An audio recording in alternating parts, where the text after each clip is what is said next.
this on? Good evening. This is the Community Board 5 full board meeting. My name is Craig Slutskin. I'm the secretary of the board, and I will be chairing tonight's meeting. Vikki Barbero sends her regrets that she was unable to attend this evening. We're going to start off tonight with our assemblyman, Richard Gottfried, who's in the back. And will hopefully be in the front any moment now. Dick.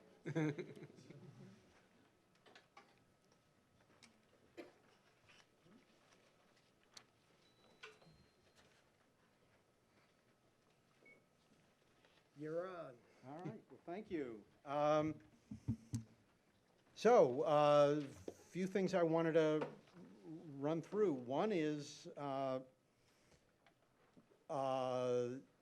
while it's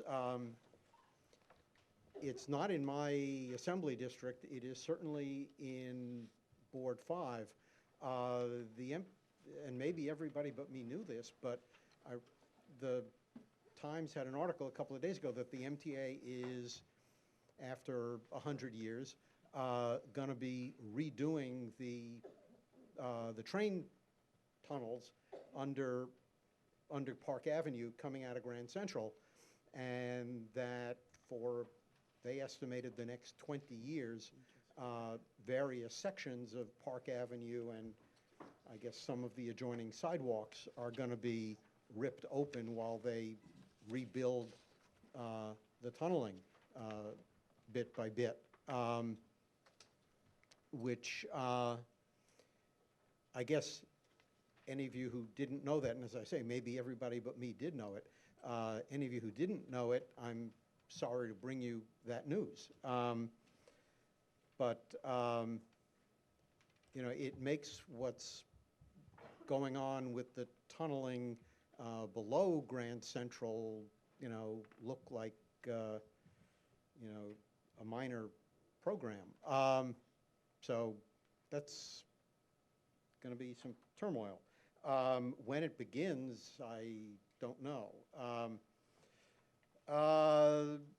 Senator Brad Hoylman and I, in the last legislative session, got a bill passed dealing with floating billboards. I think Board 5 is landlocked, but many of you, I'm sure, from time to time get to the Hudson River or the East River, and this company called Ballyhoo had vessels going up and down the river with big, bright digital advertising billboards. So this legislative session, Senator Hoylman and I got a bill passed, which the governor signed back in the spring to outlaw that. The company Ballyhoo took the position, very creative, I thought, that somehow that law did not apply to them, even though it was written to explicitly apply to them, and so they kept running their billboards.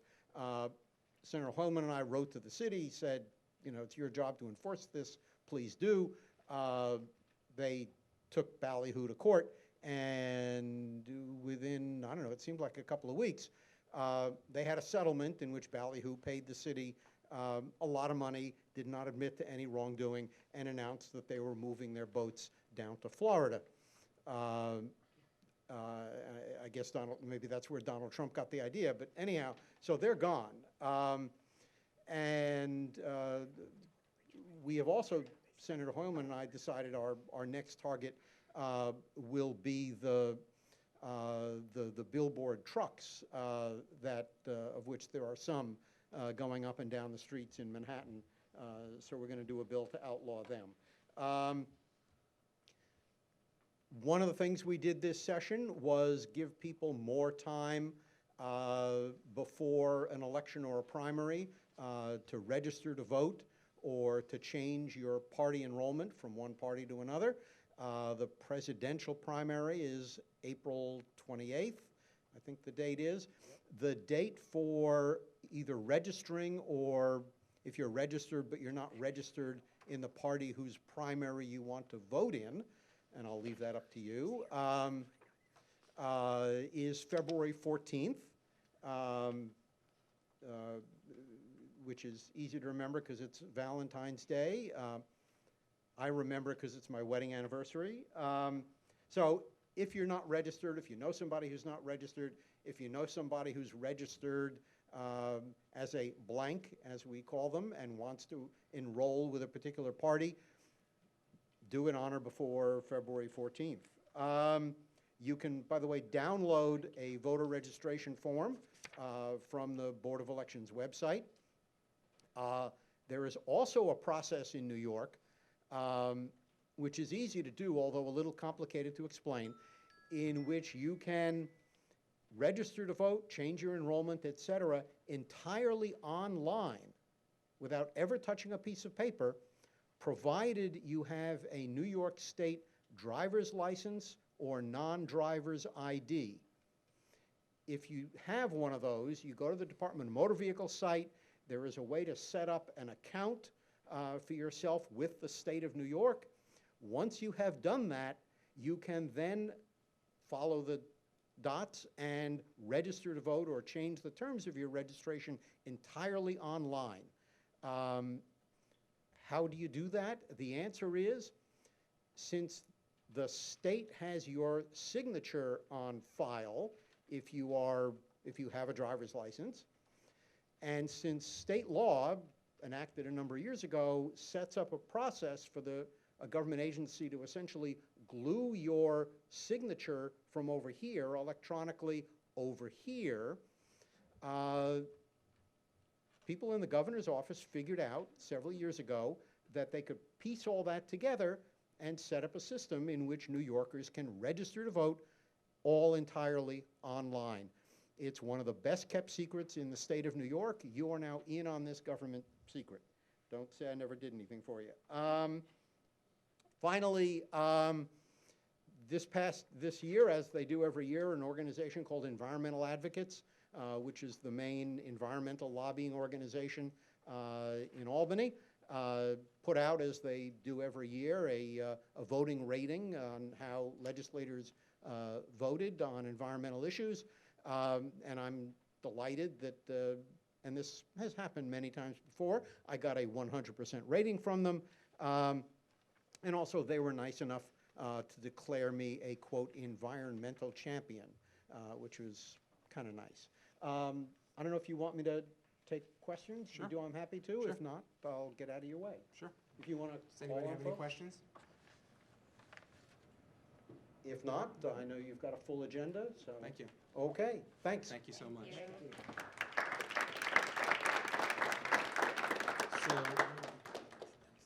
So we will now move forward. We'll start off tonight with the representatives of our elected officials. When I call you, please come up. We'll do it in groups of 3. And as a reminder, please limit your comments to 2 minutes. Brian Lafferty, Lorie H., and Sam Vasquez.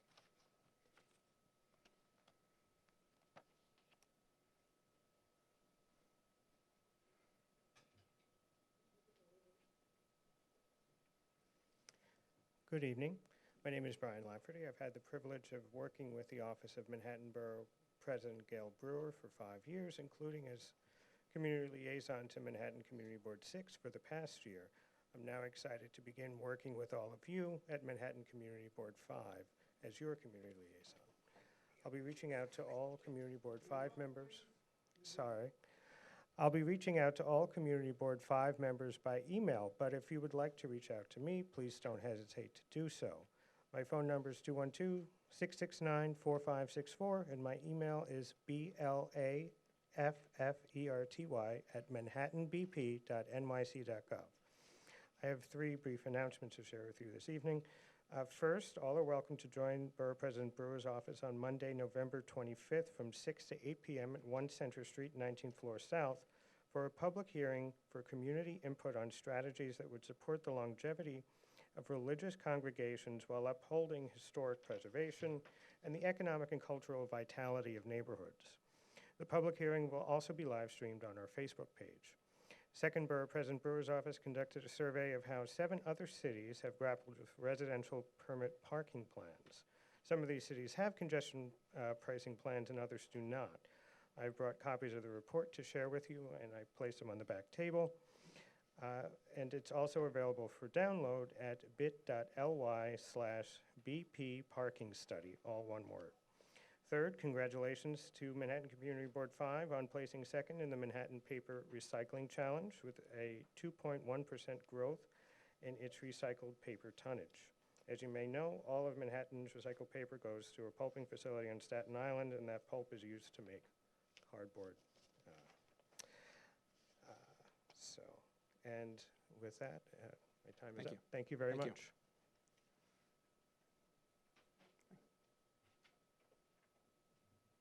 Hi, I'm Lorie HartMorgo with Speaker Corey Johnson's office. As you may know, the DOT has implemented the pilot truck and transit priority design. It's a pilot that will be going on for about a year and a half, but the city has agreed to Speaker Johnson's request to hire a third-party firm, Sam Schwartz Engineering. They're going to monitor and collect data during the project. It's called Project Scope, and they will be monitoring both the performance of the 14th Street TTP project as well as the effects on the side streets. They're partnering with Traffic Data Bank for data collection and Public Works Partners for public engagement. And the beginning of winter, the team will conduct in-person and online surveys to collect feedback throughout the project. The firm will create and release 6 periodic monitoring reports and the final pilot evaluation report about the performance of the project. And on a slightly different note, we are starting our holiday season toy drive. You can drop toys off at our office at 224 West 30th Street. Just an unwrapped gift would be perfect, and thank you.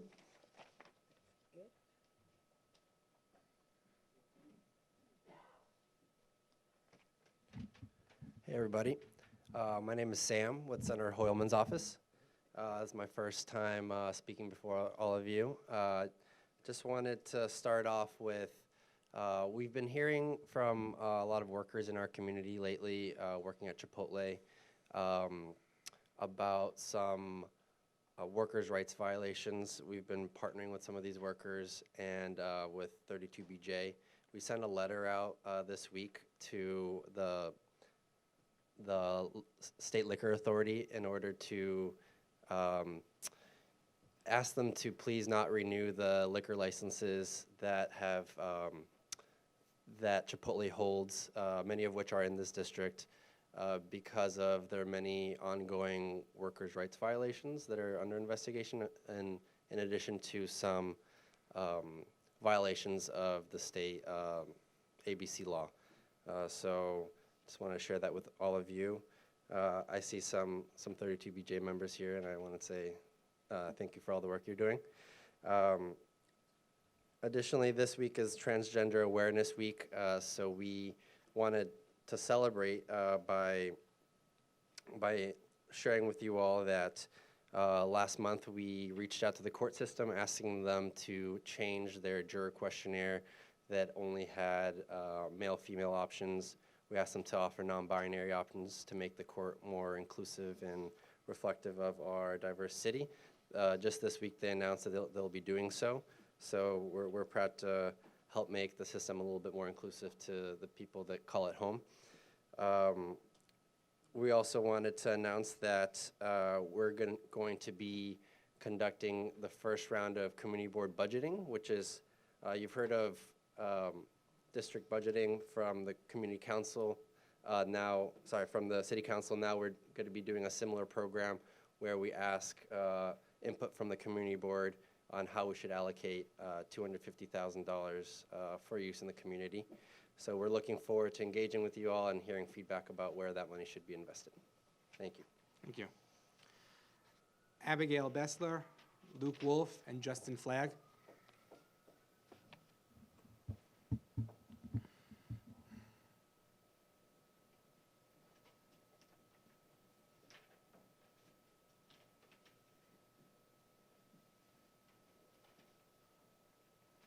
Hello, everyone. I'm Abigail Bessler from Councilmember Keith Powers' office.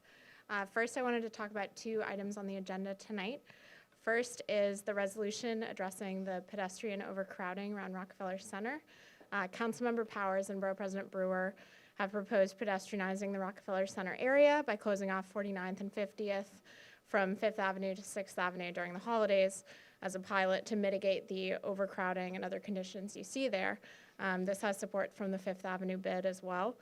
The current setup relies on blockades that take up large amounts of space and cause people to spill over and crowd sidewalks, which is a recipe for injuries.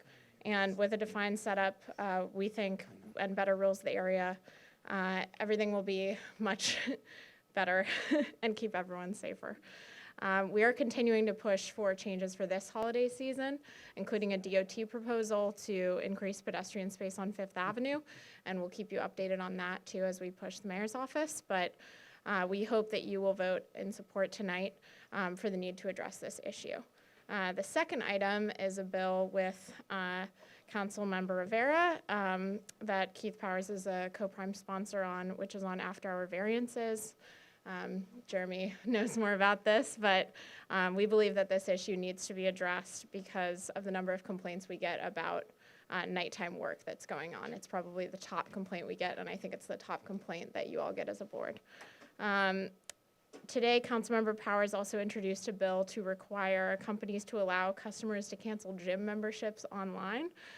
We have heard from many constituents about the difficulty and unnecessarily complicated process of canceling a gym membership, which we'll address. And then finally, with New York Cares, our office is hosting a coat and sock drive to provide for New Yorkers in need. You can bring gently used or new coats and new packaged socks for donation in our district office. The drive will run until December 15th, and there's flyers in the back. Thank you so much. Thanks.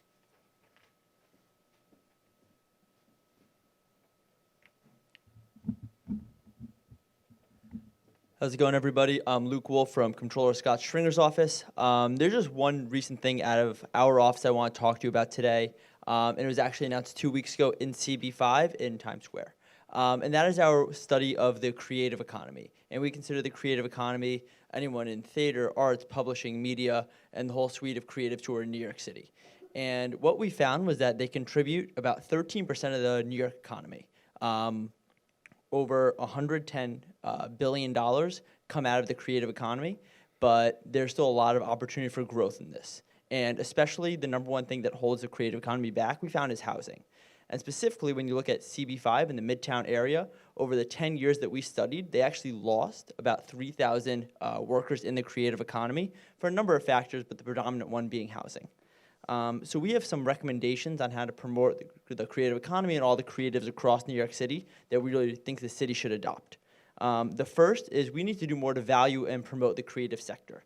So what that means is we need more cultural districts. We need to invest in these districts. We need cultural incubators across the city. And we need to use our public space to also enhance how creatives can act and work in the city.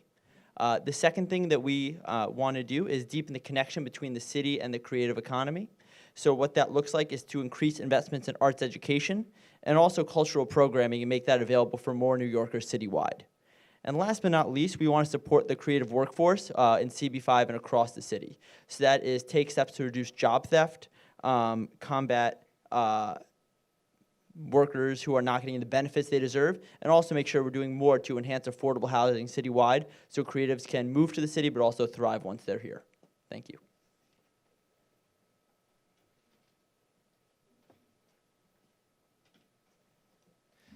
I'm Justin Flagg from Senator Liz Krueger's office. So on Tuesday of this week, Senator Krueger joined many of her legislative colleagues at an oversight hearing about the MTA capital plan that's coming up. Very long hearing, many things were discussed, but one interesting point that the senator managed to get commitment from Pat Foy, the MTA chair, to hold hearings for residents in the new congestion pricing zone to hear their concerns before any plans are finalized on that. So it was good to actually get that as a public commitment, which is something that we and many of our colleagues in Manhattan have been pushing for. Last week, the governor signed one of Senator Krueger's bills to protect patients from surprise charges for out-of-network emergency hospital visits. So when you go to get emergency care now from an out-of-network provider, assuming you haven't been very scrupulous when you were in the ambulance and asked to make sure that you were taken to an in-network emergency room, which I doubt I would do, Your insurance company can't charge you more than they would for an in-network provider, and also the insurance company and the hospital have to go through an independent dispute resolution process. So you would no longer get a bill and get caught between your insurance company and the hospital to resolve a dispute over pricing for an out-of-network hospital provider. So that will protect patients and also should keep costs down across the board by having those two parties go through independent resolution. And finally, I'm looking forward to hearing the report from PSQL about the Broadway Corridor Task Force. Our office has worked with the task force on this, and we'll certainly do what we can to help communicate your findings to the SLA. Thank you. Thank you. I'll just ask Jeremy Unger, did you mean to sign up? Okay, so Jeremy, Betsy, and then we'll go to the public session after that. So Jeremy Unger and Betsy Schmidt.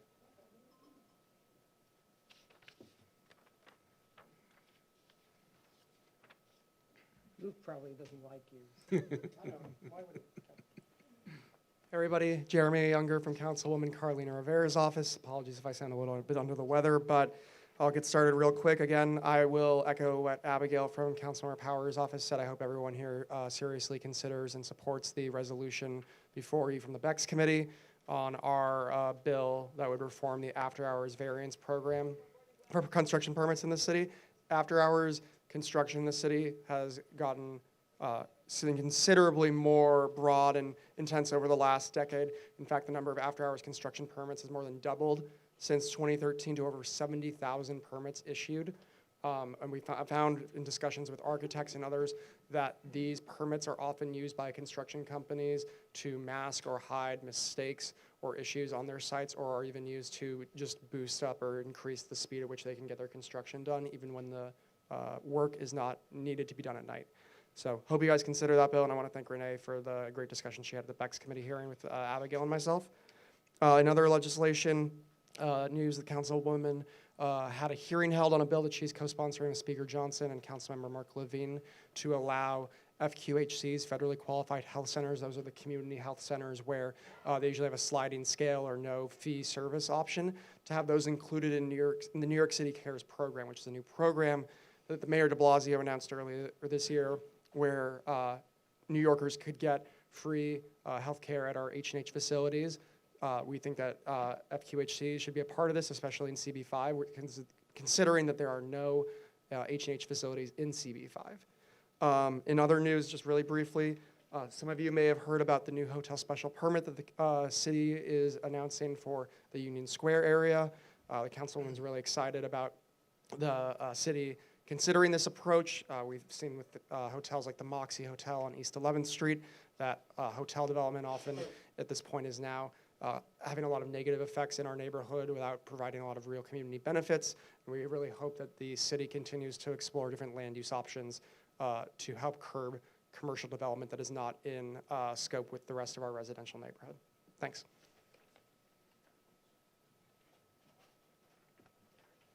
Hi. Oh, I'm not that tall. I'm Betsy from Congresswoman Maloney's office. The Congresswoman has been really busy lately. Last month, after the sad loss of Representative Elijah Cummings, Congresswoman Maloney, as the next most senior member, became acting chair of the Committee on Oversight and Reform. In that time, she has been committed to continuing the committee's work on the impeachment proceedings. On October 26th, Congresswoman Maloney, along with Representatives Nadler and Velasquez, introduced the Helicopter Safety Act of 2019. This bill would ban all non-essential helicopter flights over New York City. Members of the New York Senate, the Assembly, as well as numerous council members and local community groups came out to support this bill at a press conference that we had. This week, the Judiciary Committee passed a resolution in support of the Equal Rights Amendment. The Congresswoman has been working towards the ratification of the ERA for her entire career and is its lead House sponsor. This resolution would remove the arbitrary deadline for ratification and making way for women to finally be included in the Constitution. Congresswoman Maloney's bill to create a Smithsonian Women's History Museum was also unanimously passed out of committee this week and will soon head to the House floor for a full vote. And last month, the Congresswoman's Corporate Transparency Act and bill to reauthorize the Debbie Smith Act both passed the House as well. They have moved on to the Senate, where hopefully Mitch McConnell will pick them up. Last week, the Congresswoman co-authored a letter to House leadership and appropriators as co-chair of the Census Caucus, which we've talked a lot about, to ensure that the U.S. Census Bureau receives robust funding to ensure a fair and accurate 2020 census. Thank you. Thank you. We'll move now to the public session, and again, I'll remind you, please keep your remarks to 2 minutes per person. Carlos Hernandez, Jonathan Hogstad, and Mark Anthony Espinoza.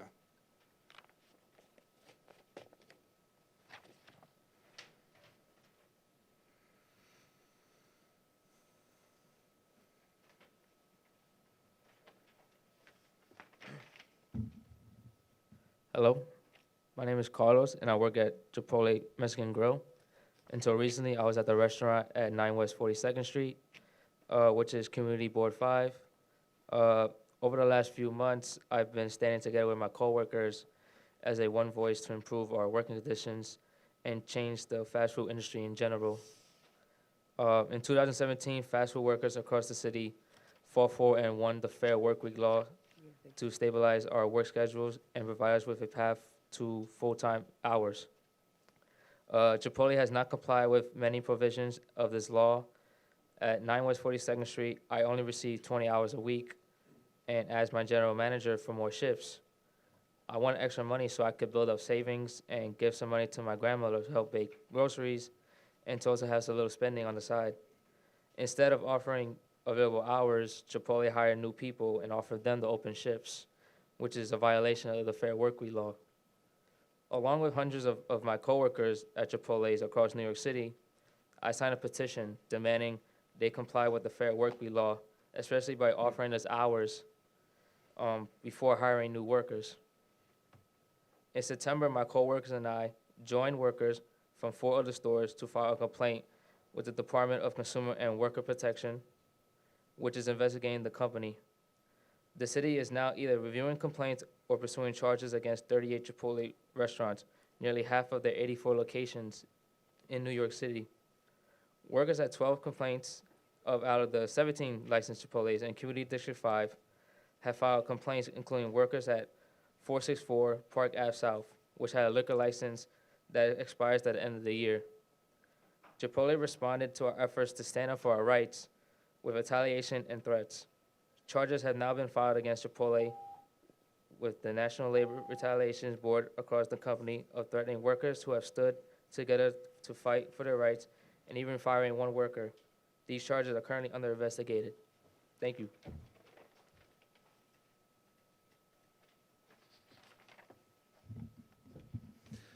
Hi, my name is Jonathan Hogstad. I'm the research coordinator at 32BJ, on the campaign that's supporting Chipotle workers in their struggle. I want to quickly highlight a few things we've learned about the company that are relevant for your evaluation.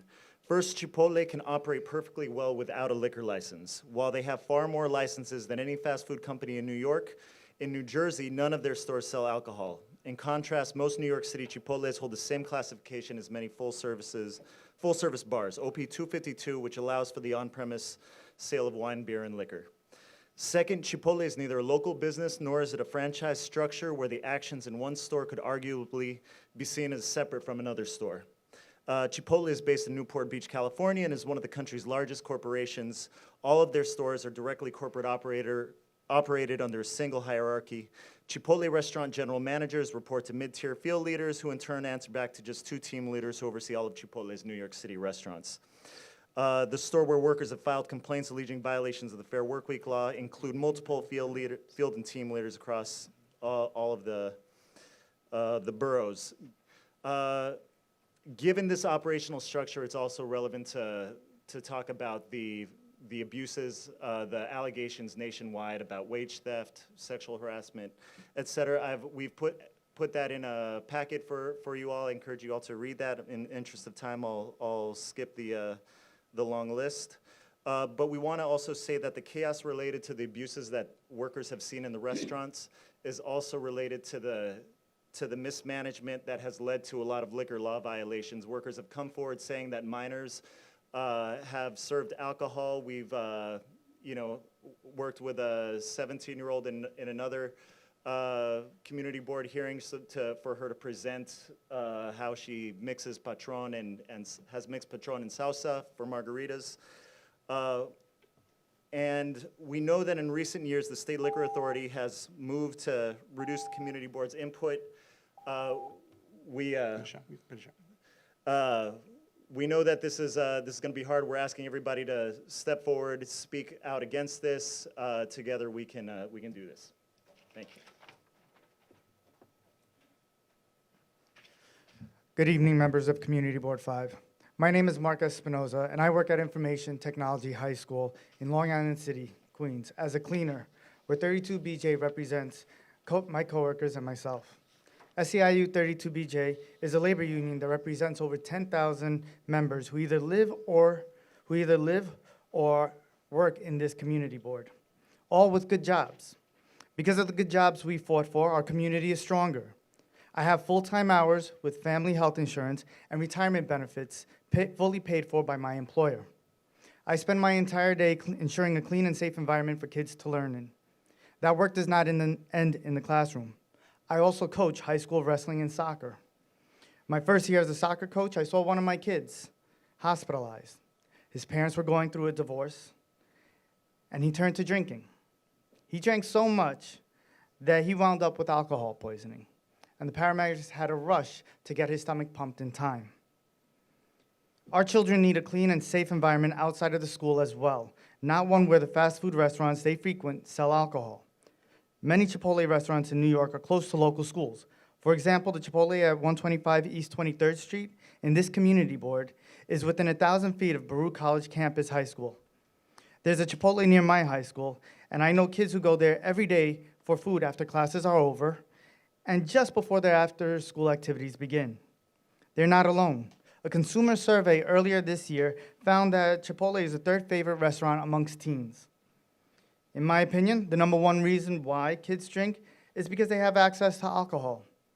Teenagers should not be exposed to beer and tequila where they go to eat food with their friends, especially when their peers may be illegally handling that alcohol.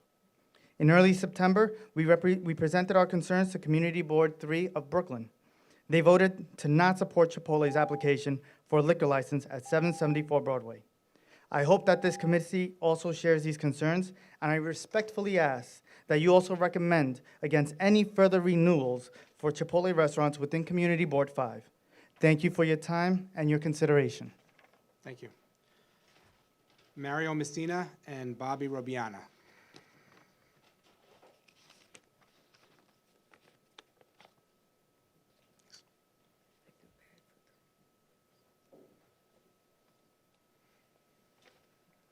Good evening, I'm Mario Messina from the 29th Street Neighborhood Association, and I'd like to spend a few words about two topics that are in front of you tonight for your consideration. The first one is the Broadway Corridor Task Force for Liquor License. I have seen what they have done, and I think that the task force that is commendable for the artwork that they did has come up with some pretty good guidelines that are set to govern a little bit better the proliferation of liquor licenses in the corridor of Broadway that goes between 23rd, 34 to 32nd, 33rd, something like that. It is a very much needed guideline, and it is a very much needed set of rules and regulations.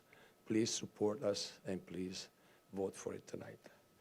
The second one is the local law amendment to administrative code of the City of New York, proposed by Council Member Carlina Rivera and Keith Powers, along with a bunch of other council members. Again, it's a very important resolution in front of you tonight because it is time to stop the abuse that we have been facing by developers and put an end to the problems that they are causing while they are going after hours or before hours with their construction and that they are in this way mining our quality of life. Thank you very much.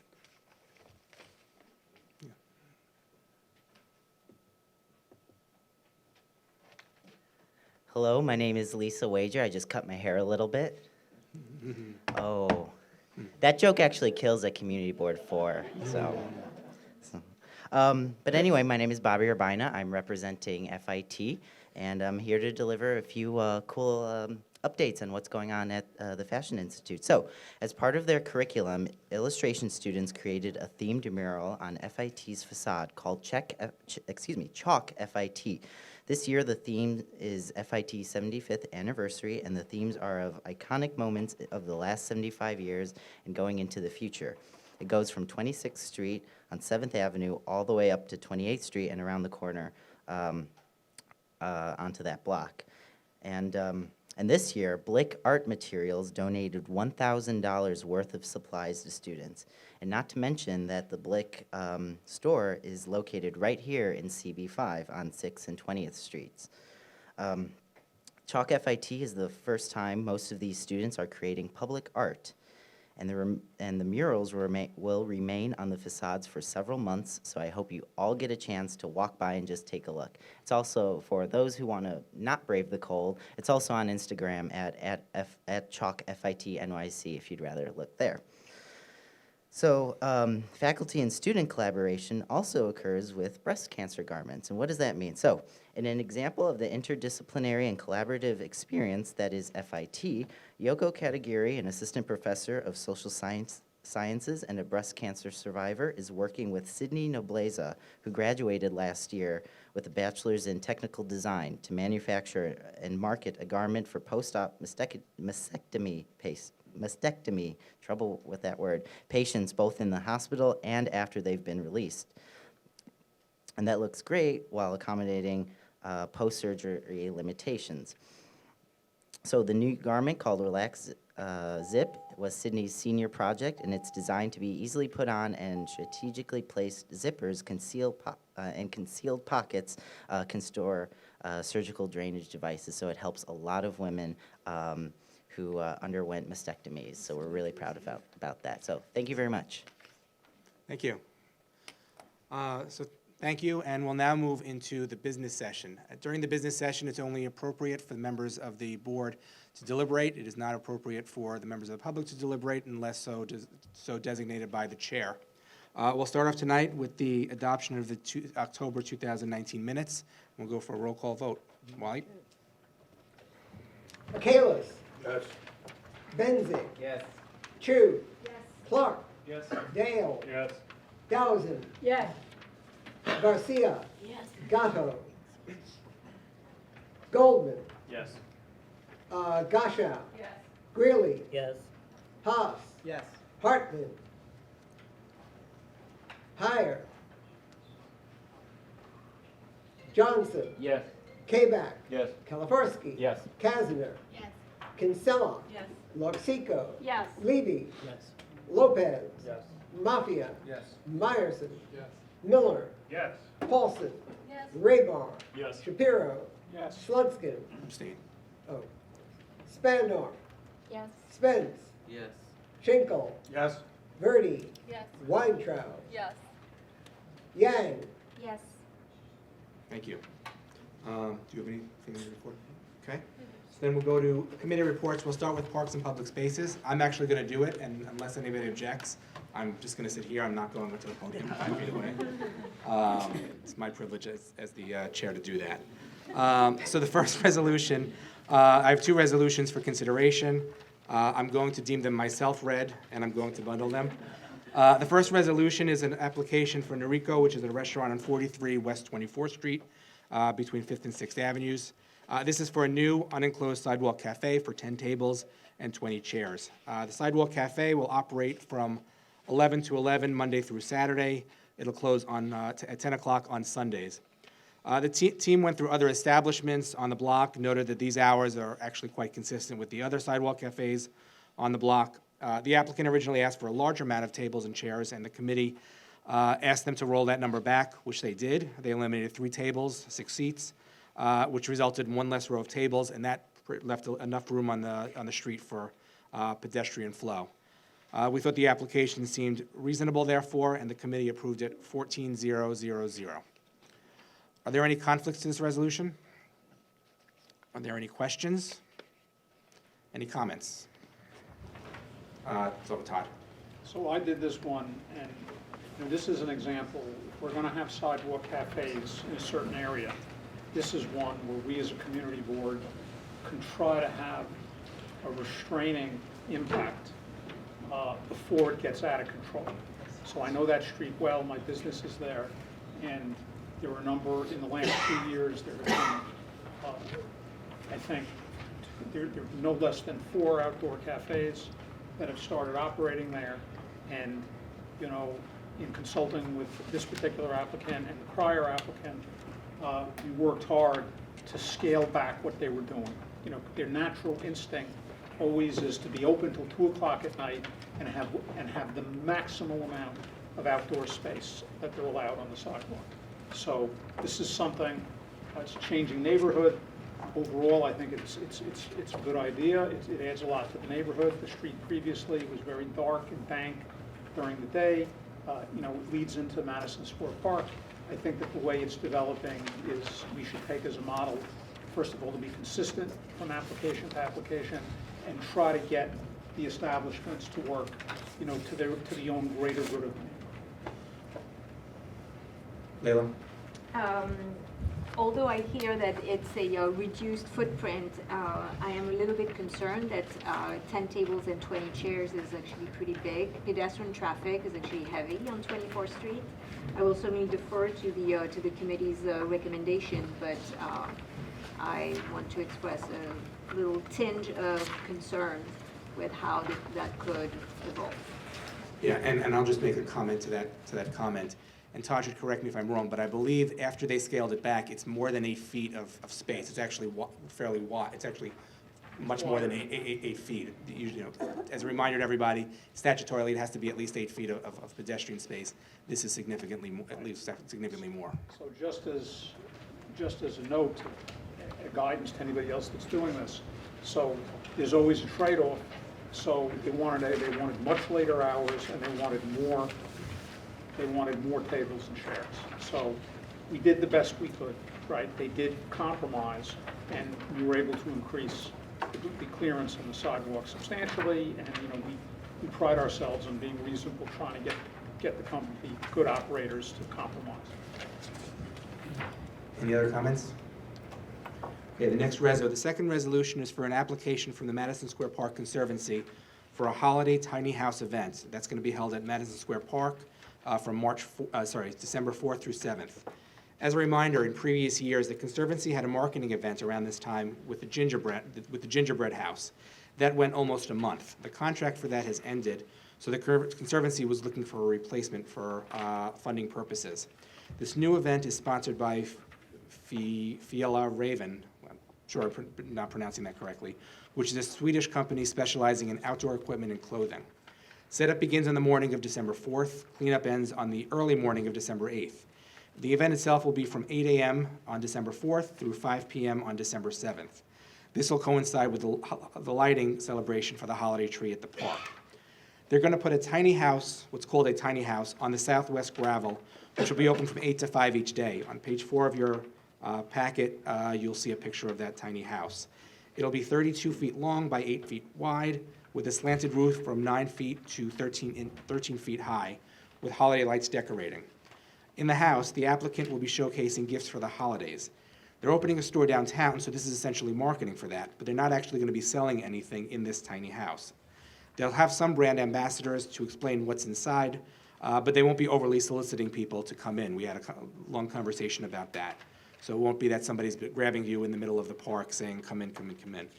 There'll be a small sign on the side of the tiny house, nothing overly obnoxious.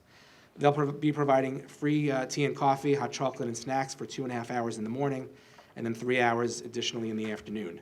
And this will coincide with the actual tree lighting itself, and they're bringing in their own sanitation service. This essentially replaces the gingerbread house, so what we're doing is replacing an almost month-long activation with one that's just for a few days, so a much smaller period of time. And our understanding is that they're effectively getting the same amount of revenue, even though it is a substantially shorter period of time. The expectation is that this affiliation for Madison Square Park Conservancy will lead to other sponsorships. So, for example, programs that they have in the park, these folks will eventually pay for it, or at least that's the hope. The committee felt that this was appropriate. They were actually very pleased that it's a smaller time period, and the committee voted in favor of this 14-0-0-0. Are there any conflicts to this resolution? Any questions? Any comments?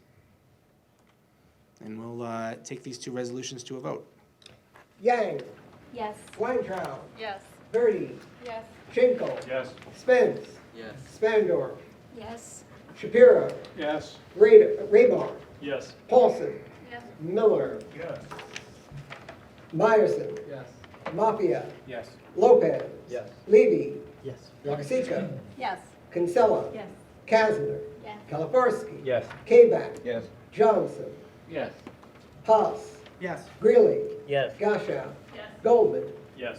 Garcia. Yes. Dawson. Yes. Dale. Yes. Clark. Yes. Chu. Yes. Benzing. Yes. Akalis. Yes. Motion passes. Thank you. Public safety, quality of life. Daniel?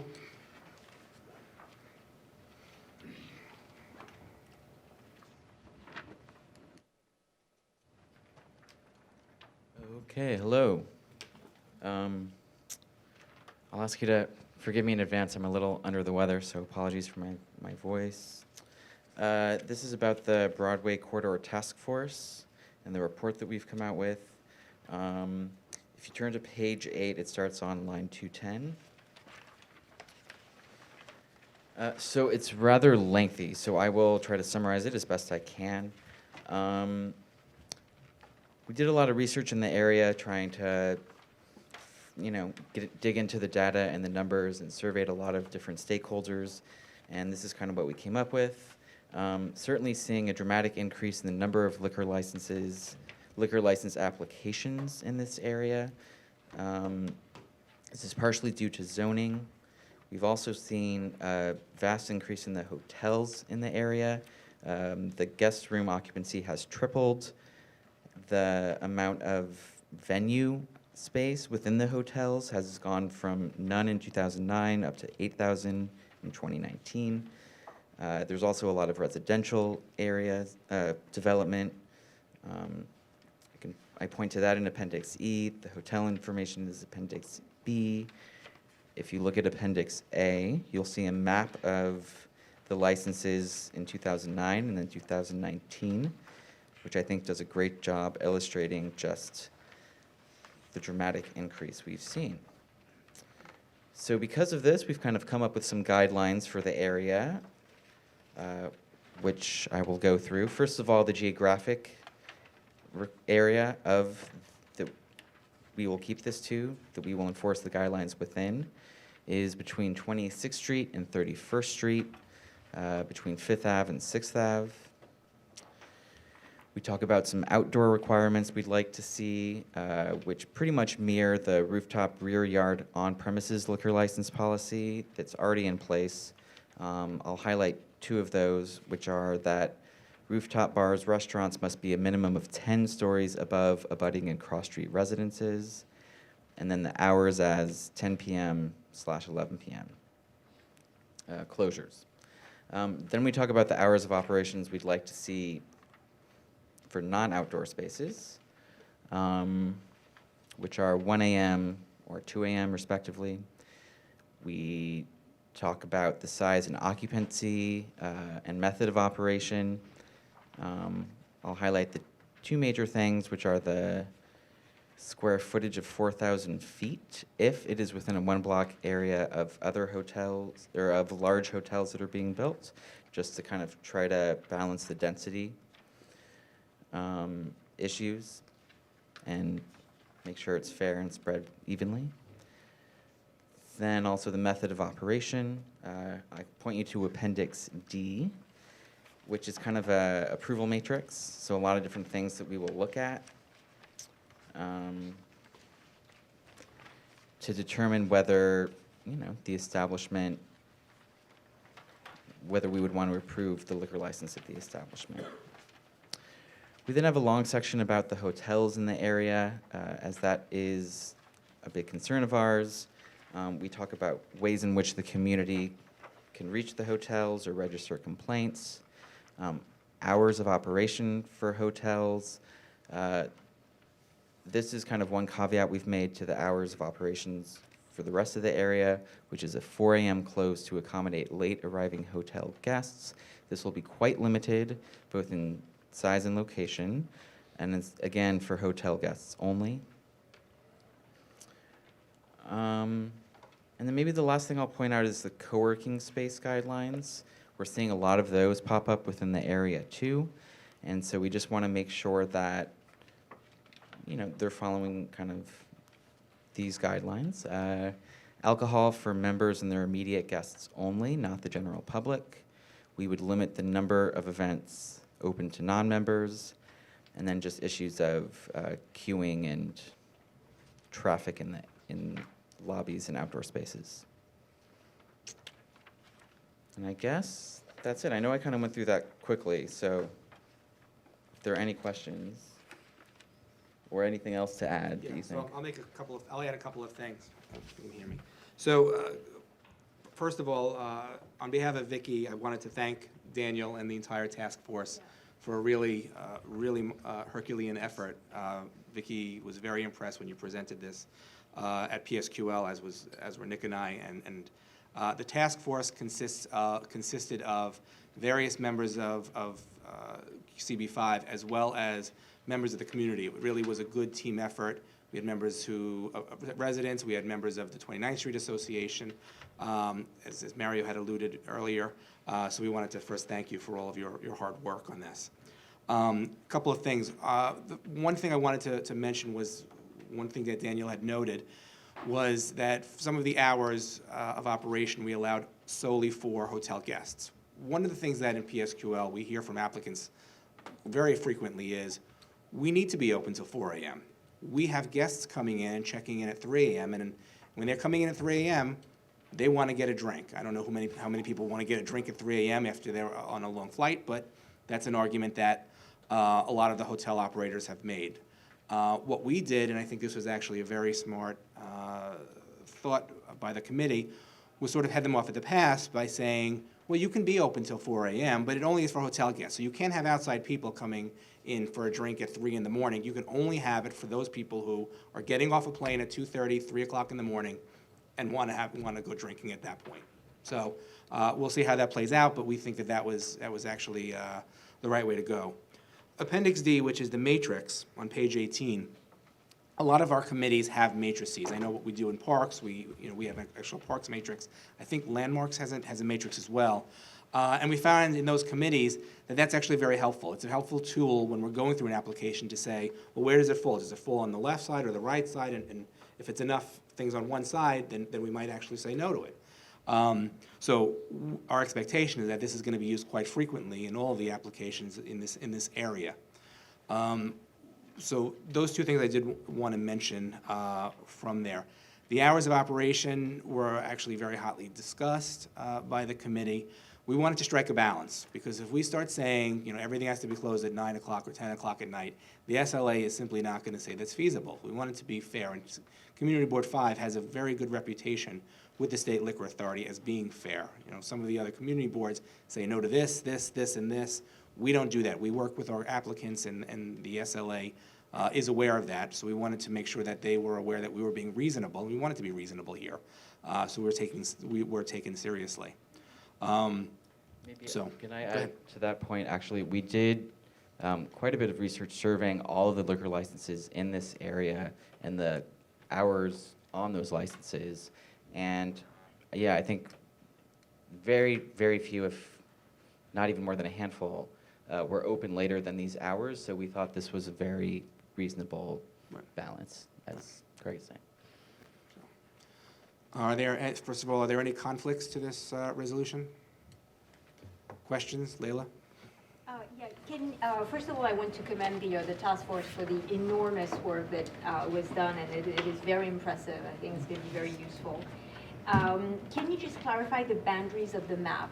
Does it encompass the east side of Fifth Avenue and the west side of Sixth Avenue? Apologies, yes, thank you for pointing that out. It is exactly that, the west side of Sixth Avenue and the east sides of Fifth Avenue. There were a few particular applicants within that range, and that's what actually the zoning range is as well, so we decided to keep it to that. Okay, thank you. Jennifer? So also want to commend you because I think this was an amazing effort and job. One question I had was around the co-working spaces.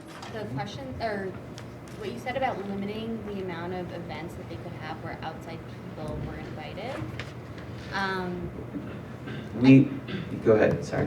Oh no, I was just curious about that. Just because realistically, I think that is a benefit to the community, and so I don't really understand why that would be something that would be done.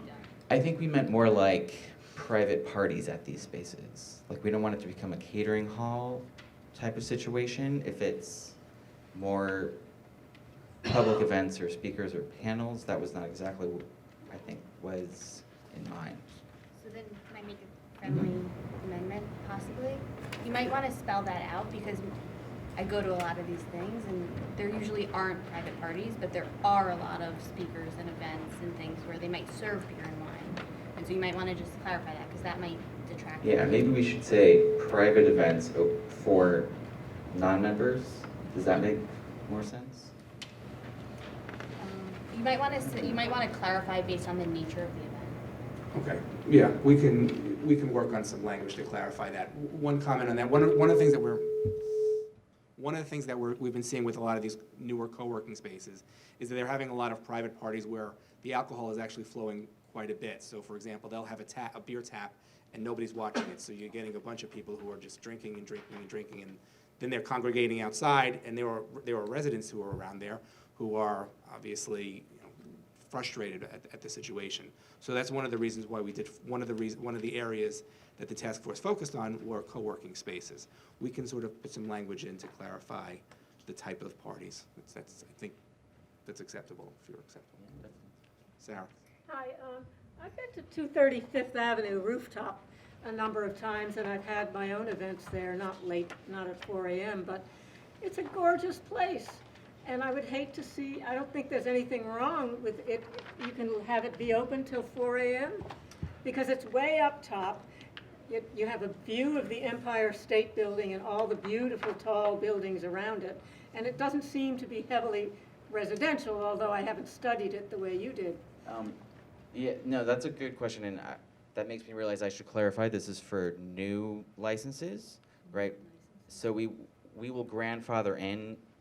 Again, there were, I think, 2, maybe 3 places that were open until after 2, but we will kind of grandfather those in. And should there be complaints when their license comes up for renewal, we will look into it. But I think that was our general consensus of, right. And we don't want to be punitive.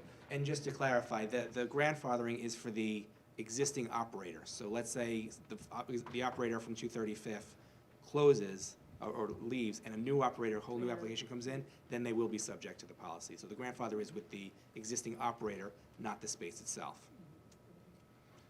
Any other questions? Todd? So I served on this task force with Daniel and all the other people I'd like to commend on. One comment I would have is... Questions? Oh, this is questions? Yes. Okay, I'll wait till comments. Sorry. Any other questions? Mike? And the hours of operation on line 367 and 368, you give the example of a lobby bar as being permissible. I just wanted to ask why you gave that example as an area that would not allow the public to drink. Not ever, just past the hours between, the either 1 or 2, if they're not hotel guests, into 4. Does that make sense? It makes. So we'll allow the public to drink there until either 1 a.m. or 2 a.m. After those hours, only hotel guests could drink there until 4 a.m. Okay. I just think there'd be pressure on the bartender or the manager to serve guests in the lobby. But if there's a lobby bar right, if there's a lobby bar. I'm sorry, I'm confused as to what would be pressured?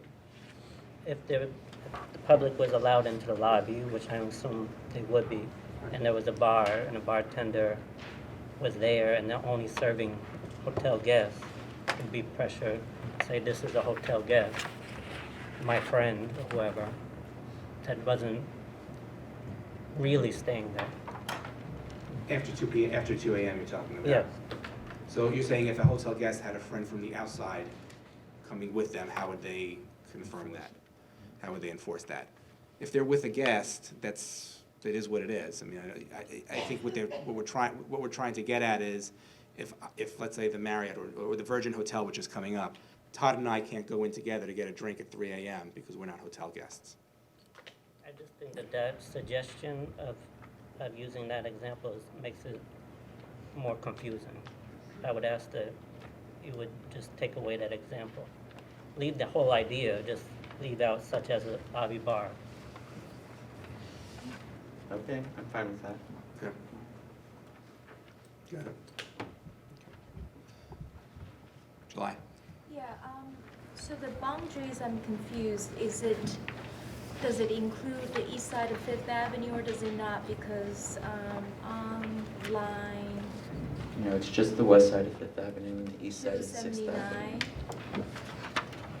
Okay, because earlier you had, I believe you had said it includes the east side of Fifth Avenue and the west side of Sixth Avenue. Then I must have misspoken. I meant, if you look at the guidelines geographic area, like 279, I mean to say the west side of Fifth Avenue and the east side of Sixth Avenue. That was my understanding. Yeah. Okay, thanks for clarifying. So it does not include The other side. No.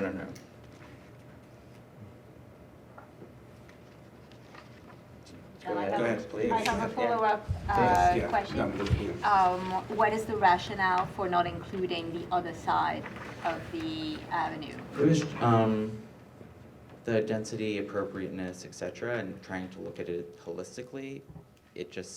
Those were the boundaries. We didn't see that many applicants on the other side of the avenues. There are no new hotels going up. On, for instance, the east side of Fifth, there are on the west. And then again, the zoning area includes those boundaries, and that was what we found to kind of be incurring a lot of this development. Okay, got it. Yeah. Thank you. Of course. Any other questions?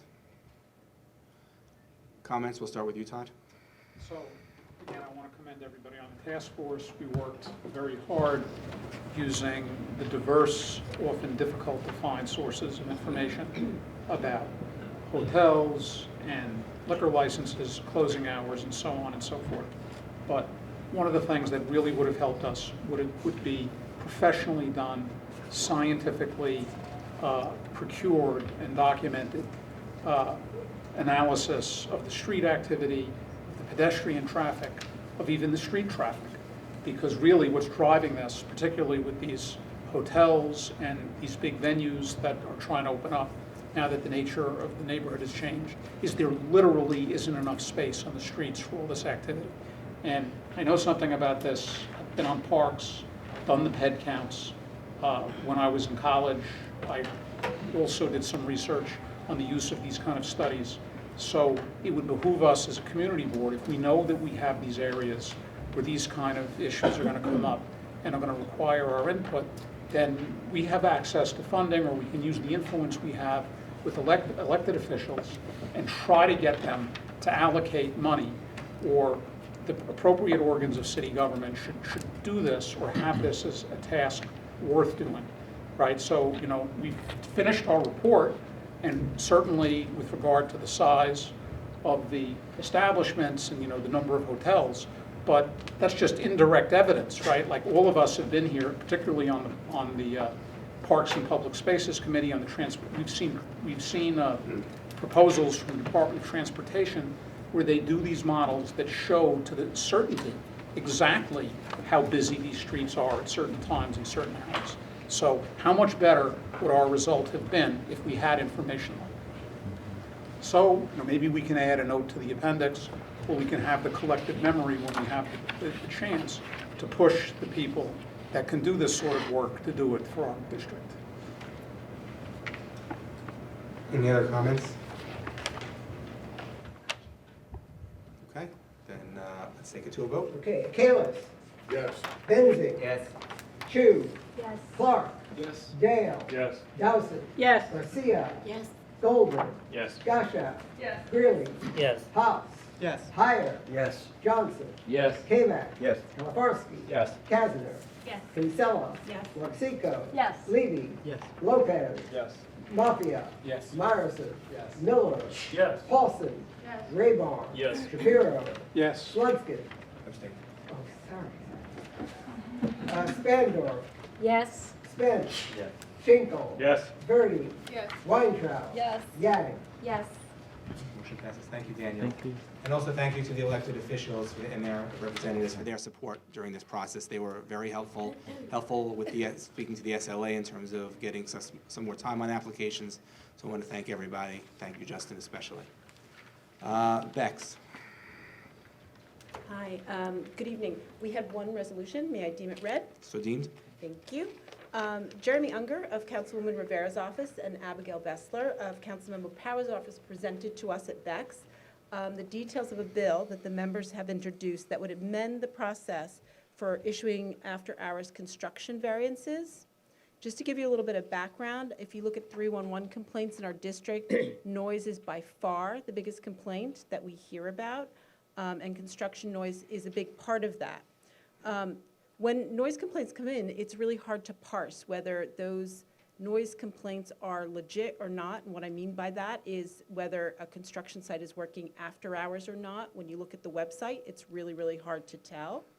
Another problem is that after-hours variances were introduced for builders to sort of work around hardships, right? There was some public interest in offering this variance. But right now, what's happening is builders, as a matter of right, are sort of baking it into their process, right? So what you can do, you can get an after-hours variance if you want to work before 7 a.m. or after 6 p.m. on weekdays, or if you want to work on Saturday or Sunday, you go and you apply for a variance. And you can currently get it for any number of days in a 14-day period, even for the entire 14 days. And we understand that anecdotally, the committee heard that some construction companies have people on staff that this just rolls over and over and over, so they have a variance for the whole entire term of their construction period, right? And as Jeremy mentioned, we're also hearing anecdotally that some builders are using it to allow for time. If they make a mistake or they get behind in their construction timetable, this variance allows them to work after hours or on weekends, right? Another piece of this is that DOB doesn't have actually a person that manages or oversees the issuances of these after-hours variances. You'd imagine that that this is sort of calculated in some way. That's not the case. So the bill that's being introduced is going to do a few things, right? It's going to limit the time, the after-hours variances, to the hours of 6 a.m. to 7 a.m. and 6 p.m. to 10 p.m. on the weekdays, and to the hours of 8 a.m. to 6 p.m. on the weekends. And it limits the days that an applicant can actually get the variance. So they can get it 3 weekdays during the week, not the entire week, not the entire 14-day period, and either one Saturday or one Sunday during the week. And then the builders, you can't get an after-hours variance on any holidays where alternative side of the street parking is suspended. So if there's a holiday and that's going on, then the variance isn't going to be issued. Another piece of this is that DEP would be required to explain why the after-hours variance was issued, right? So there used to be some rationale. You used to have to give a rationale as to why. It was served the public interest. Maybe it would have blocked the street and they needed to have this special time. Now you're going to have to, the DEP will have to explain we gave it because of this purpose. Another piece is it would require a list of all new applications to be sent to the community board each week for the new applications. The legislation would not apply to government-funded projects, any emergency projects, or public housing. So those projects would still continue the way they are. This is really a way to strike the balance between the incredible noise complaints that we're getting in our district. You all know that there's just been like an incredible amount of construction, right? The council members are speaking to all the stakeholders involved in this because they want to get everybody's view on this. They're trying to really be fair to everybody involved. Our committee did recognize that it might lengthen the time of construction for some projects. And it was sort of, the trade-off between people living next to a construction site, getting some time off from the construction build versus, getting it done quickly. One of the other things, and it goes to something that Todd just said now, is there was a lack of data in a way about the economic impact of this bill. And we really wanted to have more robust data about what this bill meant. So we philosophically as a committee felt that bills should be predicated on robust and current data points, and we should try and get that data whenever possible. That's sort of a bigger issue, but something that came out in our vote. And we are overall in support of the bill. The vote was 13-1. Sorry. Yes. Are there any conflicts? I'm sorry. Oh, no, I thought you were... No.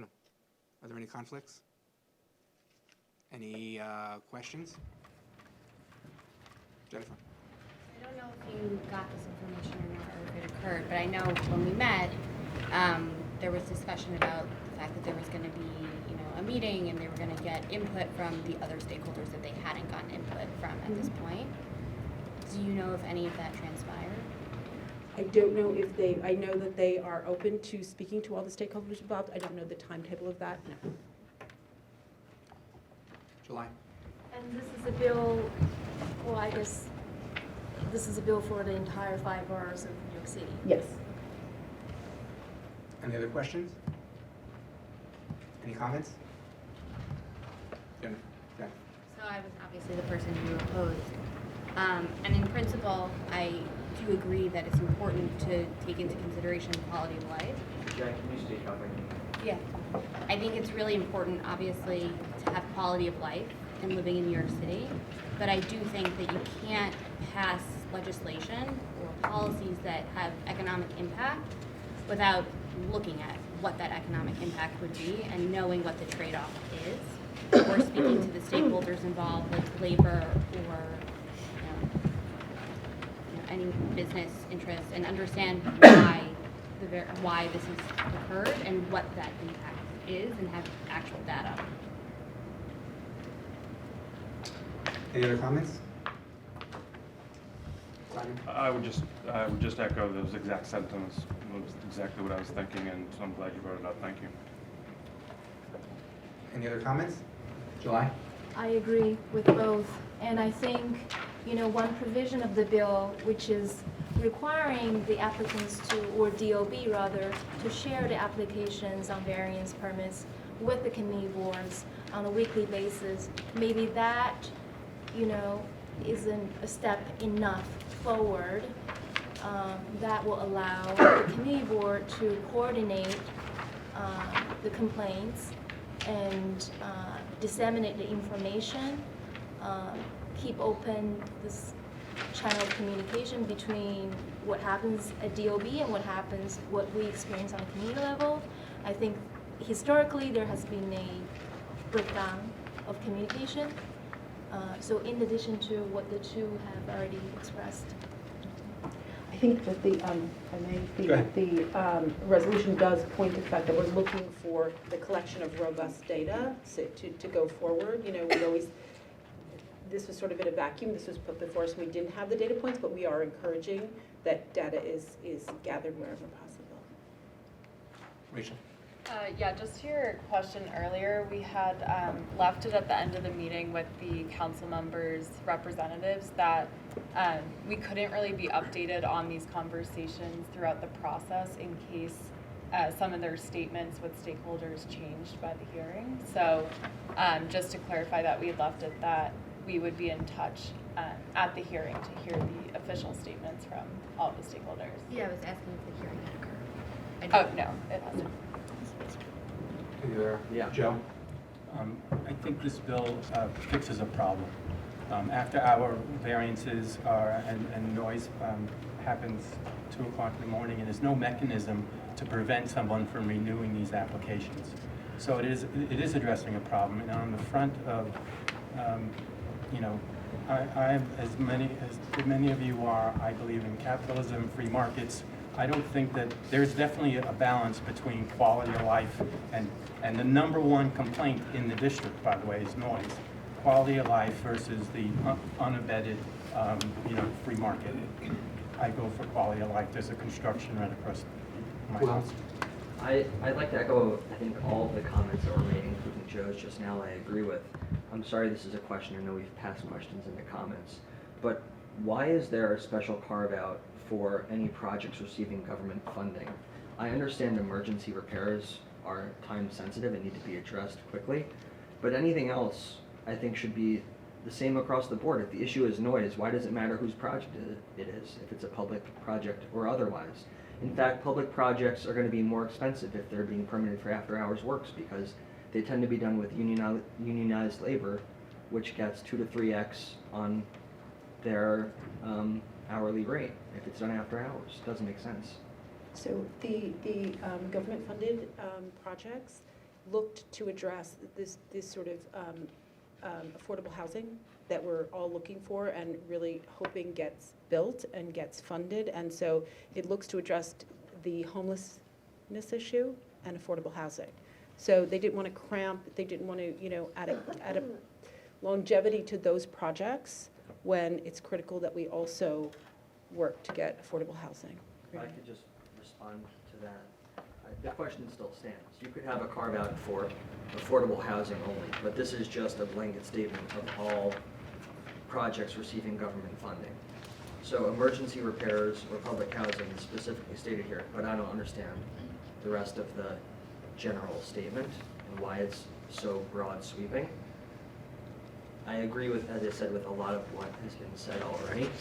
And I think I'm coming out in balance with the committee and Joe that ultimately noise complaints is an issue. But I would propose a friendly amendment that the text of this be amended to not be so broad sweeping and really be, if we're addressing noise, it should address all construction projects unless it's specifically related to an emergency of like a utility on the road that needs to be fixed or emergency of the public housing crisis. But everything else is noise. I'm happy to take the friendly amendment. I will say, though, this is just a bill that's being introduced. Stakeholders are still being spoken with. So it's sort of broad. We're in favor of this bill as it stands, but it will morph and change a little bit, and the hearings are still to take place. But I'm happy to take the friendly amendment. You'll work with Wally on the Sure. actual text? Okay, thank you. Layla, did you want to? No. Okay. Nancy? It's a question, but I'm going to make it a comment. I believe that if we're going to ask these agencies to monitor these permits more closely, that the bill has to allow for additional funding. These agencies are already stretched to the limit, particularly the Department of Buildings. I believe they need to have additional funding to carry out the request. So I hope that you will consider that. Tristan? This is in regards to the friendly amendment. They also noted that this government funding aspect of that clause dealt with infrastructure, so stuff like the subway and the roads, which can only typically get dealt with at night. So just when you're working that out, just make sure that gets included. Any other comments? Okay. Hearing none, let's take it to a vote. Yang. No. Weintraub. Yes. Verdi. Yes. Schenkel. No. Spence. Yes. Spandorf. Yes. Shapiro. Yes. Raybar. Yes. Paulson. Yes. Miller. Yes. Myerson. Yes. Mafia. Yes. Lopez. Yes. Levy. Yes. Logseco. Yes. Kinsella. Yes. Kasner. No. Kalifarsky. Yes. Kavak. Yes. Johnson. Yes. Tristan. Yes. Oh, sorry, Jesus. Grilling. Yes. Gashow. Yes. Goldman. Yes. Garcia. Yes. Dowson. Yes. Dale. Yes. Clark. Yes. Chu. Yes. Benzin. Yes. Akelis. Yes. Wally, you skipped me, but I'm a yes. Oh, yes, okay, yes. Thank you. T&E, EJ? T&E has one resolution this month. I'd like to have it deemed read. So Dean? So Transportation and Environment Committee received a presentation this month on ideas for the possible pedestrianization of Rockefeller Plaza. To provide some context here, there's a big Christmas tree in Rockefeller Plaza. And particularly during the holiday season for the past several years, NYPD has been closing the surrounding side streets on an ad hoc basis with temporary barriers. This is done usually without warning during the holiday season when there are a lot of tourists in the plaza, and NYPD will decide to do it on an ad hoc basis based on the density of tourists and the amount of traffic that is currently occurring. It tends to happen without warning. The proposal that we heard this month from Nicole Gelinas of the Manhattan Institute was a proposal for pedestrianization of streets near Rockefeller Center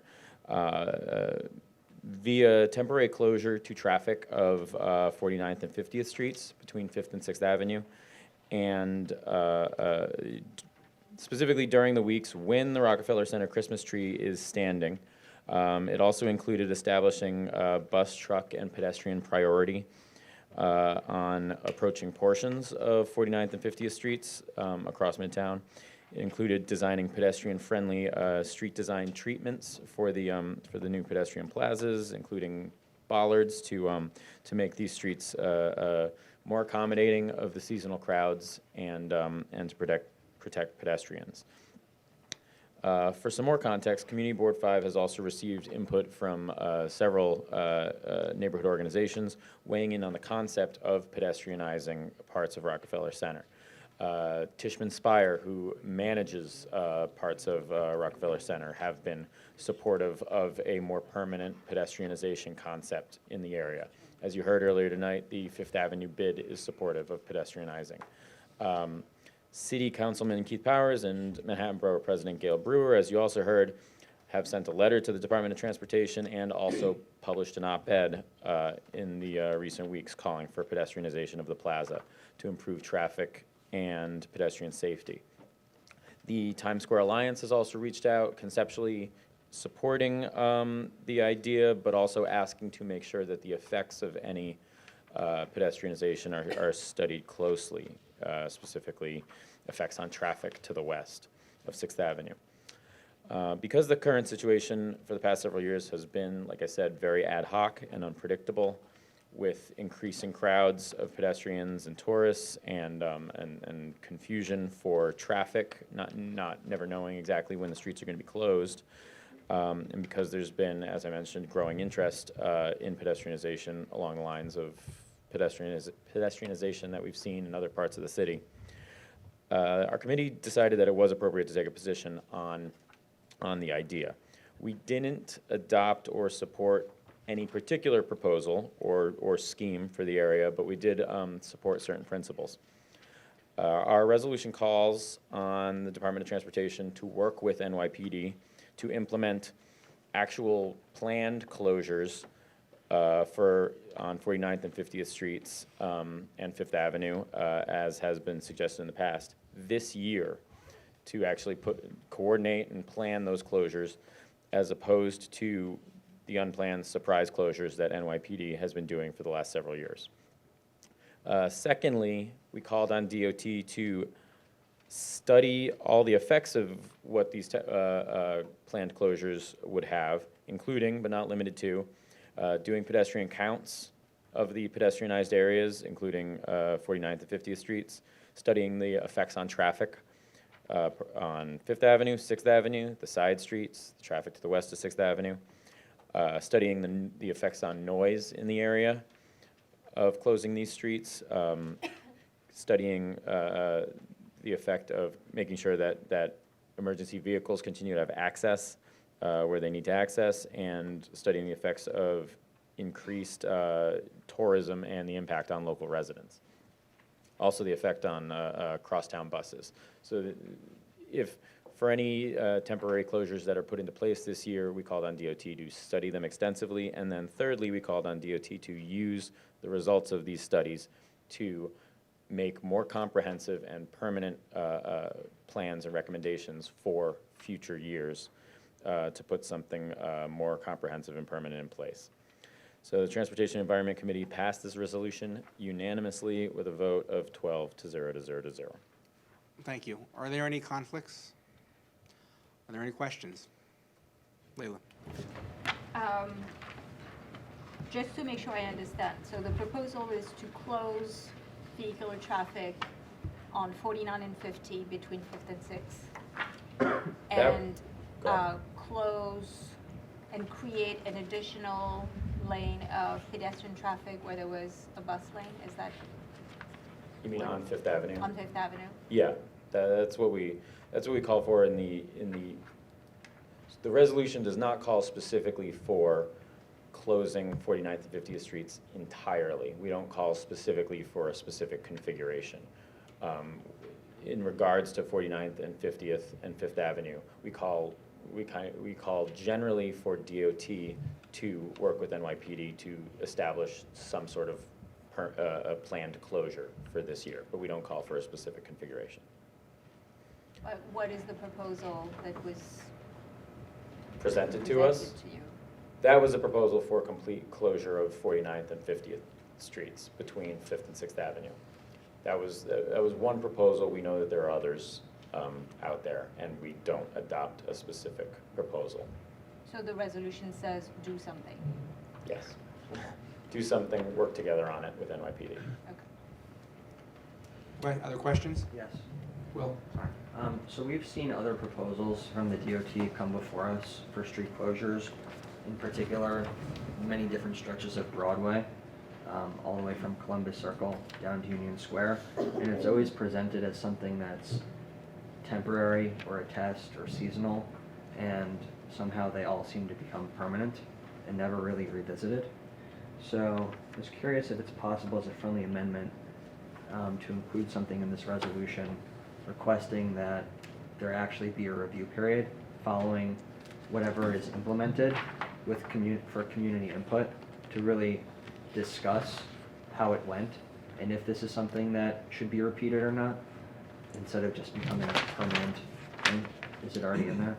Sure. The second resolve does call for DOT specifically to complete a study along the lines of all the effects that we talked about, propose a new design no later than summer of 2020 so that there is time for community review and input, and to allow enough time for a dialogue before full implementation of any more permanent plan by the 2020 holiday season. That's in the resolution already. But does that, are they going to come back to us? Do they have to come back to us with that plan? We're certainly calling on them to. We can't, as usual, force DOT to do anything. Other questions? Comments?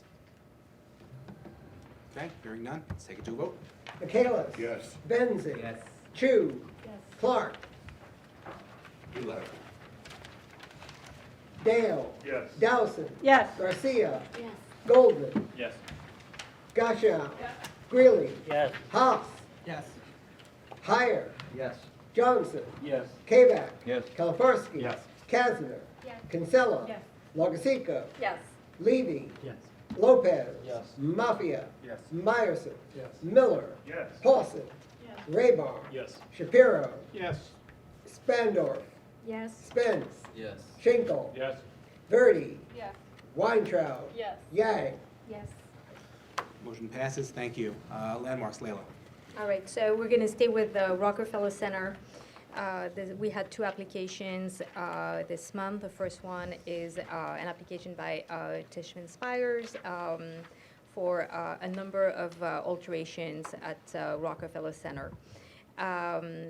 Basically, just, the sort of like overall spirit of this proposal is that Tishman wants to give a little freshening and update to the entire Rockefeller Center experience, and they're proposing some alterations to the Channel Gardens, to the Saucon Plaza, to the Sunken Plaza stairs, to the Sunken Plaza itself, to the north and south gardens, and to the Rockefeller Plaza street bed.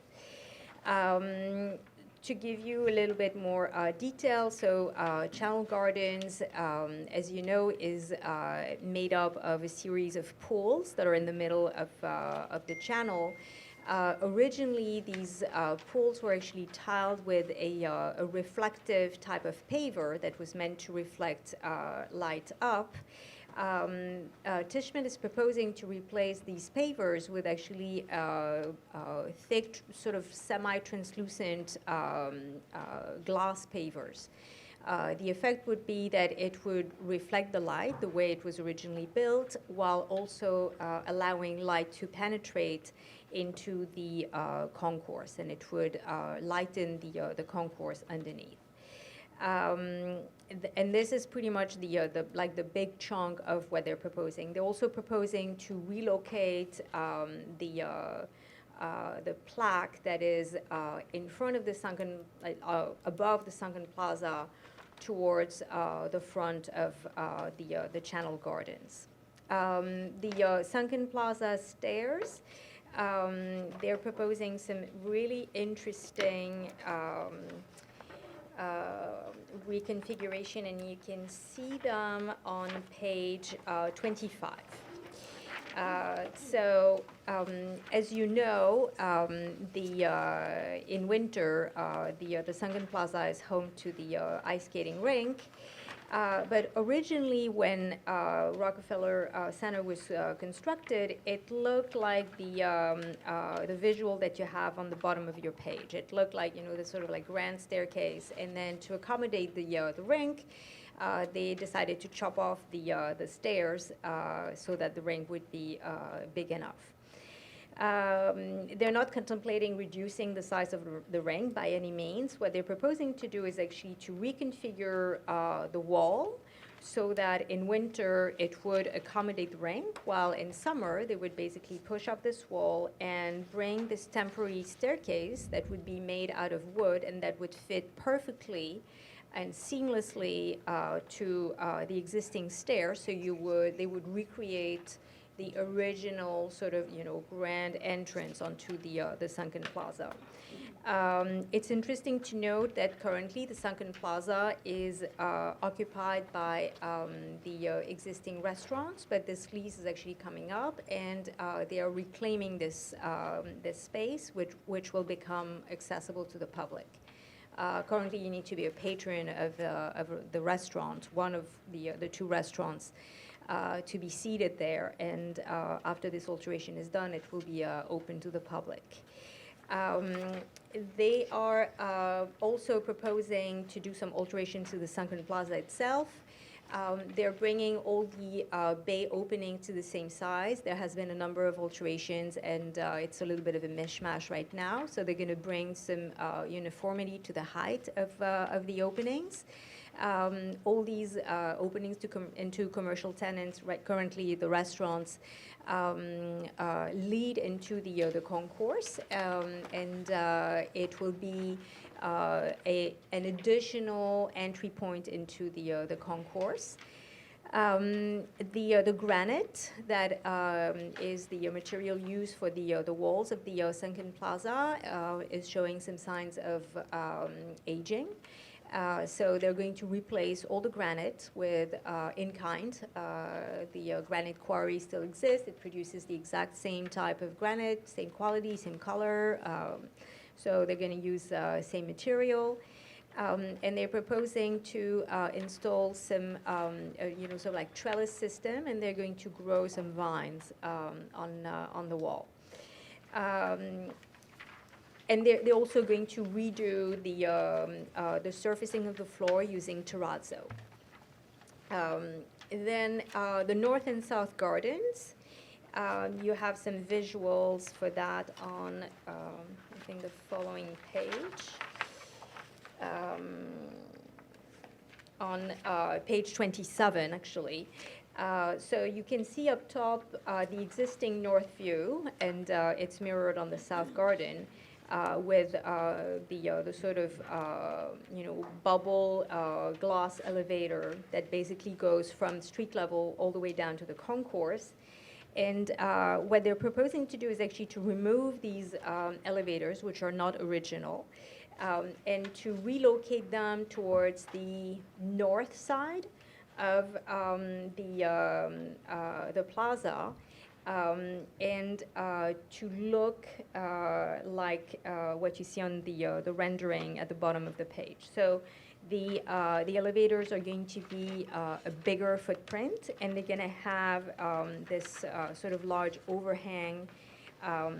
The big difference in terms of operation is that now the elevator will stop from the street down to the plaza, all the way down to the concourse. That is going to tremendously improve the accessibility, because currently, technically, the plaza is not accessible. The ramp, or the inclination at the Channel Gardens is actually too steep, and therefore someone who would want to go from the street down to the concourse would have to basically go all the way back up the street and around to take the elevator. So this new configuration is going to be a accessibility improvement.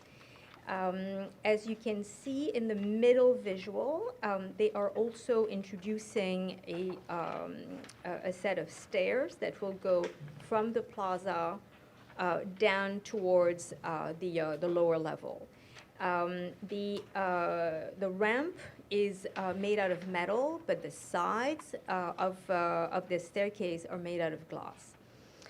And to reveal the plot of this whole application, this is basically where the committee had issues. We pretty much liked everything, with the exception of the large footprint and bulkiness of this new elevator, especially its sort of like metal roof, and the glass used for the stair.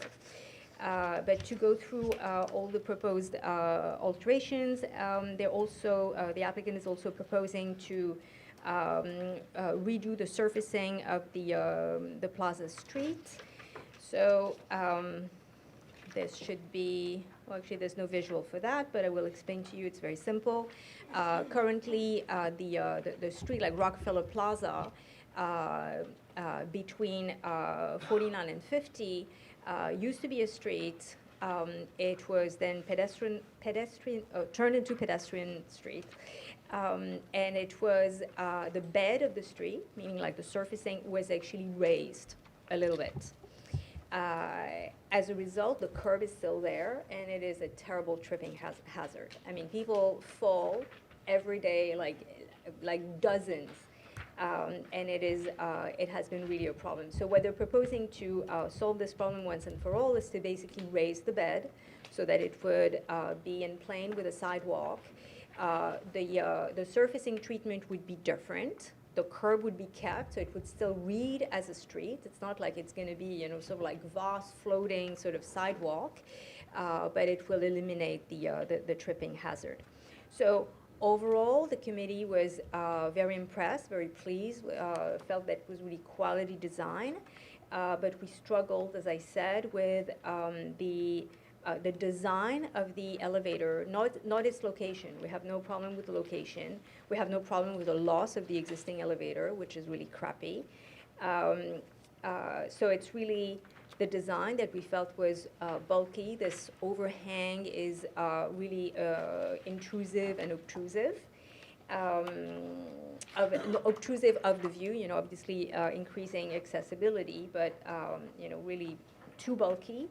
And we had issues with the use of glass as a railing for the material for this proposed stairs. So we voted to approve the proposal with modifications. Basically, we're telling LPC, overall we like it, but we think that, the elevator and stair design has to be tweaked a little bit. And it was unanimous votes. Are there any conflicts? Are there any questions? Mike? The raising of the street bed for Rockefeller Plaza, you said it was on 362, it says in front of 30 Rockefeller. Is it only that one block, or is it the one also going from 50th to 51st and from 49th going to 48? No, only for that one. Yeah, it's really only for that stretch, which is already a pedestrian walkway. Are there any other questions? July? Yeah, just maybe this can help me gain some more insights into how the landmark committee works. I understand the elevator design is bulky with metal roof and the glass on the staircase, but how does that pertain to landmarks? Are we asking him to revise the design because it's not in line with the style of the overall, or is it because we don't like the design? So the role of the Landmarks Preservation Commission is to actually preserve the historic, architectural, and cultural assets of the city. What we're looking at and what they're seeking is called a certificate of appropriateness. Okay, so basically LPC, which is the agency that will issue the permit, is tasked with figuring out whether this particular application is appropriate. And in order to make this determination, we're basically looking at the existing style of the building. So in the case of Rockefeller Center, it has a very distinctive type of architecture with a very distinctive list of materials that have been used throughout the center that are, very consistent through and through. Rockefeller Center, I mean, we're blessed with, a very large building complex that was very well thought out, where, a number of materials such as granite, such as terrazzo, such as bronze, gilded statues, terracotta, all these materials are deemed contextual because they exist elsewhere. Transparent glass is not something that exists anywhere. It is not part of the language and the vocabulary of the Rockefeller complex. So adding them then becomes a question. Is it appropriate? And sometimes, the committee and the commission feel that, well, it didn't exist before, but it is actually appropriate. You can actually do something very modern and very striking in an intervention in an older building, and this is appropriate. There is an element of subjectivity, but this is a determination that has been made many times. In that particular instance, the committee felt that the glass sides to the staircase was an intervention that was actually not appropriate. It is not part of the language of the complex. The same goes for the elevator, that we didn't have too much of an issue with the size. We didn't have an issue with locating it elsewhere and, like removing quite a bit of historic fabric in order to build this new elevator. But we felt that the bulkiness, the glass partition, and the inside cabin that is made of, sort of like metal that looks like bronze, and this sort of like overhanging, floating roof were language elements, like architectural language elements that were not contextual and not appropriate. Does that address your question? Okay, great. Any other questions? Are there any comments? Okay, are you bundling? Yes, please. Okay, you're bundling. Okay, so the second application we had, it's on page 28, and this was for a decorative iron security fence along Madison Avenue for St. Patrick's Cathedral. So the Archdiocese basically came to us because they feel that there is a security issue that needs to be addressed on the Madison Avenue side. if you look on page 29 at this little elevation drawing, you will see that so basically there is, to the left, you have the cardinal's residence, and then to the right, you have the rectory, which basically would be, south is the cardinal's residence, and north is the rectory. And there's a wall currently linking one to the other. Above, the wall is 4 foot something, and currently that's all there is. And beyond this wall is a sort of like raised area. And there has been some issues of, loitering and homeless individuals who basically climb up this wall and find a little nook and sleep on this raised area. The security issue is that it is right by the cardinal's residence. It sort of like gives directly onto his windows. It is also a possible point of access into the cathedral and possibly into the rectory. So we don't really know who was the chicken and who was the egg in this situation, but we know that the NYPD counterterrorism unit that deals with building security is very much in favor of this. So we don't really know if they told the cathedral, hey, you need to upgrade your security, or if the cathedral did some sort of assessment and said, well, actually, there is an issue, we need to do a better job. But in essence, there is an issue. It is confirmed that the security needs to be improved for the cathedral. And in order to solve this problem, the cathedral is proposing to install an iron fence that is going to be bolted into the existing wall. So the wall is made out of granite. They're going to carefully do some holes, hopefully not too big. Actually, they did show us that the perforation is reasonable, and they're going to insert this big metal fence on top of the wall. The design of the fence is going to mimic the existing fence that is on the sides of the cathedral. And it is going to be made of, I believe it's actually steel and not iron, but made to look like iron. And although, it is going to be big and tall, it is not a opaque fence, it's a see-through. And we felt that, in today's day and age, it was an appropriate treatment of a needed security element for the cathedral. And the vote was unanimous. Are there any conflicts? Yeah, Lucas. Oh, Yeah. Are there any questions? Any comments? Sam? I think there's a typo on line 682. The S on links. Yeah, there's a superfluous S. Will? I'm in favor of this, and sorry if this is a political comment, it's not intended to be, but I think somebody ought to acknowledge the irony of adding a security fence around a church, which is meant to welcome everyone supposedly, in particular given the current discourse in our greater society around fences. Yeah, comment well taken. Any other comments?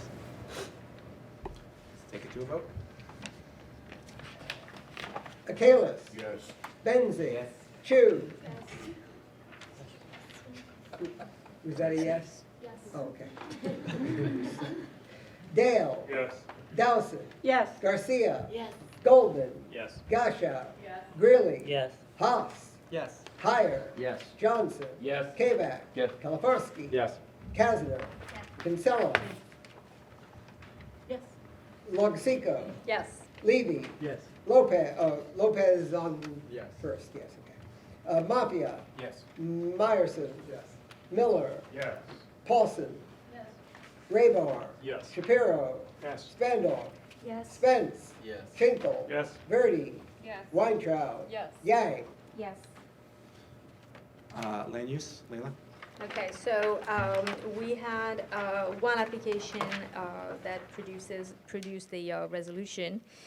And this is an application by the owner and developer of 12-14 East 48th Street, and it is for a variance from the Board of Standard and Appeal for a hotel project. So the applicant is 1248 Associates LLC. This is the owner of the property located at 12-14 East 48th.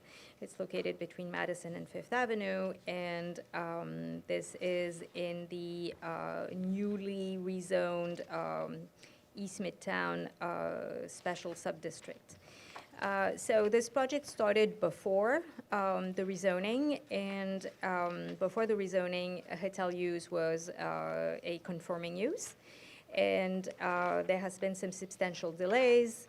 Now the use is no longer conforming as of right. The permit has been issued before the rezoning. And the delays have been that have plagued this particular project were caused by hardship and uncontrollable circumstances. It was, fairly simple application. Basically, there's enough work that was done on the property to consider the variance. And it was deemed that it was acceptable to go ahead and let them keep this use. That is, once again, it is no longer conforming as of right. It would be conforming by special permit. So it's not like it's no longer permitted to build hotels in the East Midtown subdistrict. So the committee felt that it was acceptable to recommend approval and tell BSA to go ahead and grant them this variance so that they can keep their DOB permit and go ahead and build this hotel that they had planned before the area was rezoned. Are there any conflicts? Are there any questions? Are there any comments? Okay, last vote of the evening. Yang. Yes. Weintraub. Yes. Verdi. Yes. Schenkel. Yes. Spence. Yes. Spandor. Yes. Shapiro. Yes. Raybar. Yes. Paulson. Miller. Yes. Meyerson. Yes. Mafia. Yes. Lopez. Yes. Levy. Yes. Lagasico. Yes. Kinsella. Yes. Kazner. Kaliforski. Yes. Kabak. Yes. Johnson. Yes. Heyer. Yes. Haas. Yes. Greeley. Yes. Gasha. Yes. Golden. Yes. Garcia. Yes. Dowson. Yes. Dale. Yes. Clark. Chu. Yes. Benzing. Yes. Kalen. Yes. Thank you. Motion passes. Thank you, everybody. Have a good night and happy Thanksgiving. Happy Thanksgiving, Craig. Because I just did.